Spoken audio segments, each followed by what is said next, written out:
మాజీ మంత్రి Kodali నానిపై lookout circular జారీ అయింది. అన్ని విమానాశ్రయాలు, పోర్టులకు పోలీసులు సర్క్యులర్ ను పంపారు.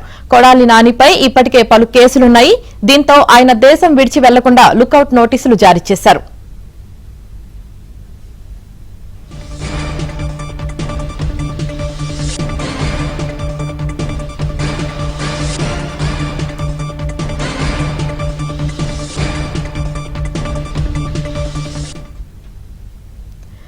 మాజీ మంత్రి కొడాలి నానిపై లుకౌట్ సర్క్యులర్ జారీ అయింది. ఇక ఇదే విషయానికి సంబంధించి మరింత సమాచారం మా ఏపీ బ్యూరో చీఫ్ రామారావు అందిస్తారు. రామారావు.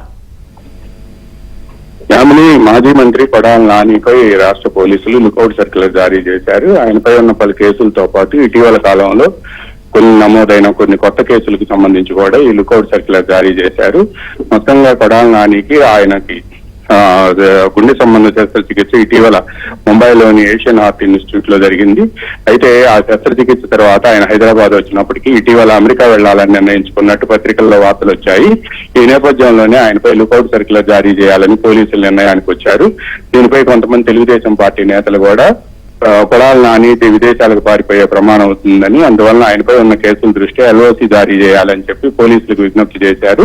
ఈ నేపథ్యంలోనే ఆయనపై రాత్రి పోలీసులు ఎల్ఓసి జారీ చేసి దేశంలోని అన్ని విమానాశ్రయాలు, నౌకాశ్రయాలకు కూడా ఆన్లైన్ లో నోటీసులు పంపించారు. దీంతో కొడాలి నాని అమెరికా వెళ్లే అవకాశం లేకుండా పోయింది అని చెప్తున్నారు. దీంతో పాటు కొడాలి నానికి ఇంతవరకు పాస్పోర్ట్ లేదని చెబుతున్నప్పటికీ కూడా ఆయన హైదరాబాద్ లో పాస్పోర్ట్ తీసుకొని ఉంటారని కూడా పోలీసులు అనుమానిస్తున్నారు. అందువల్లనే ఈ ఎల్ఓసి జారీ చేయాలనే నిర్ణయానికి పోలీసులు వచ్చారు. Right, thank you Ramarao.